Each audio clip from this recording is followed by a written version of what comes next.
Hi friends, welcome to daily magic. എല്ലാവർക്കും daily മാജിക്കിൻ്റെ പുതിയൊരു വീഡിയോയിലേക്ക് സ്വാഗതം. ഇന്നത്തെ നമ്മുടെ റെസിപ്പി ബാക്കി വന്ന ചോറ് കൊണ്ട് ഉണ്ടാക്കിയെടുത്തിട്ടുള്ള നല്ലൊരു അടിപൊളി ബ്രേക്ക്ഫാസ്റ്റ് ആണ്. അപ്പോൾ ഇതെങ്ങനെ തയ്യാറാക്കുന്നതെന്ന് നോക്കാം.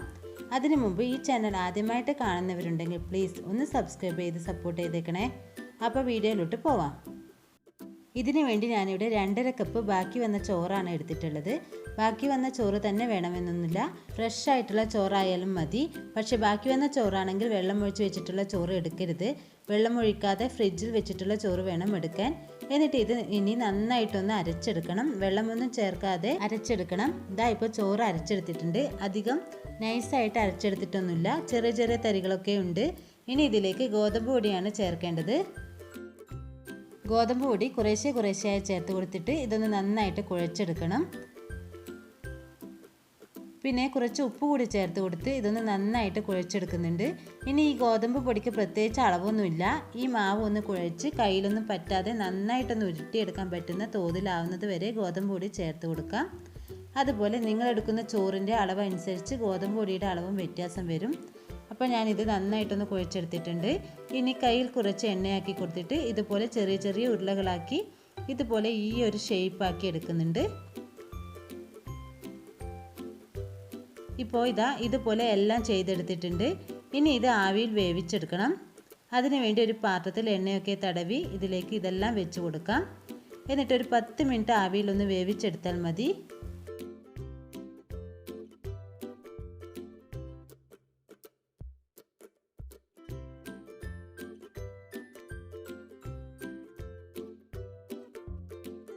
ഒരു 10 മിനിറ്റോളം ഇത് വേവിച്ചെടുത്തിട്ടുണ്ട്. ഇനി ഇതിന് വേണ്ടിയിട്ടുള്ള ഒരു മസാല റെഡിയാക്കി എടുക്കാം. അതിന് വേണ്ടി ഒരു പാത്രത്തിലേക്ക് കുറച്ച് വെളിച്ചെണ്ണ ഒഴിച്ച് ചൂടാക്കി എടുത്തിട്ടുണ്ട്. ഇനി ഇതിലേക്ക് കുറച്ച് കടുക് ഇട്ട് പൊട്ടിച്ചെടുക്കാം. കടുക് പൊട്ടി വരുമ്പോൾ കുറച്ച് കറിവേപ്പില ചേർത്ത് റെഡിയാക്കി എടുക്കാം. ഇനി ഇതിലേക്ക് വേണ്ടത് സവാളയാണ്. ഞാനിവിടെ മീഡിയം സൈസിലുള്ള 2 സവാള എടുത്തിട്ടുണ്ട്. ഇനി ഇതിലേക്ക് കുറച്ച് ഉപ്പും കൂടി ചേർത്ത് കൊടുത്തിട്ട് വഴറ്റിയെടുക്കുന്നുണ്ട്.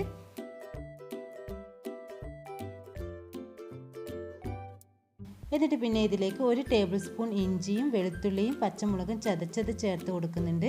ഞാനിപ്പോൾ ഒരു 6 വെളുത്തുള്ളിയും ഒരു ചെറിയ കഷ്ണം ഇഞ്ചിയും ഒരു 3 പച്ചമുളകും എടുത്തിട്ടുണ്ട്. നിങ്ങളുടെ എരിവിന് ആവശ്യമായ പച്ചമുളക് ചേർത്ത് കൊടുത്താൽ മതി. എന്നിട്ട് ഇതൊക്കെ നന്നായിട്ടൊന്ന് വഴറ്റിയെടുക്കാം.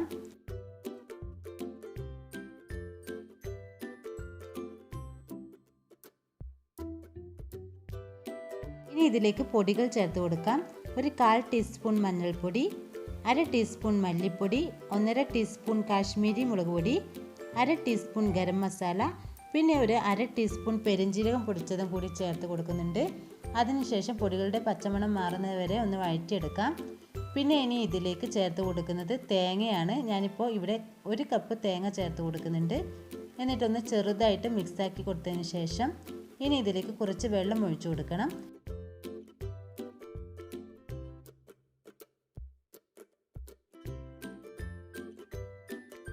ഞാനിവിടെ ഒരു 1/4 കപ്പ് വെള്ളം ഒഴിച്ചു കൊടുക്കുന്നുണ്ട്. ചൂടുവെള്ളമാണ് ഒഴിച്ചു കൊടുക്കുന്നത്. എന്നിട്ടൊന്ന് നന്നായിട്ട് മിക്സാക്കി എടുക്കുന്നുണ്ട്. അതിനുശേഷം ഇതിലേക്ക് നമ്മൾ ഉണ്ടാക്കി വെച്ച ഈ ബോൾസ് ചേർത്ത് കൊടുക്കാം.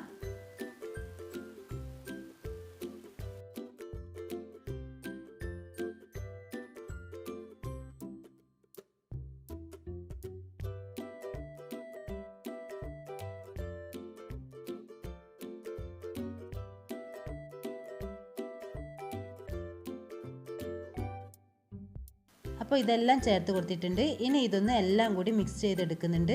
ഇതൊന്ന് വറ്റി വരുന്ന സമയത്ത് നന്നായിട്ട് മസാലയൊക്കെ ഇതിന് പിടിച്ച് കിട്ടും. ലോ ടു മീഡിയം ഫ്ലെയിമിൽ ഇതൊന്ന് തിക്കായി കിട്ടുന്നവരെ വേവിച്ചെടുക്കാം.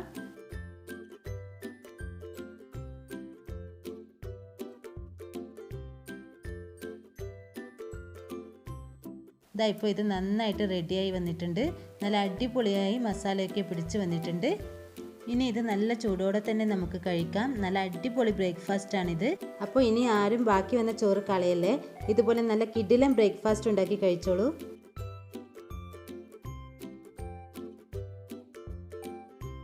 അപ്പോൾ എല്ലാവരും ഇതൊന്ന് ട്രൈ ചെയ്ത് നോക്കണേ.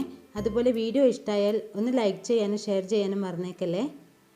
എന്നാൽ ശരി, ഇനിയും ഇതുപോലെ നല്ലൊരു വീഡിയോ ആയി വരുന്നത് വരെ friends, take care, bye bye.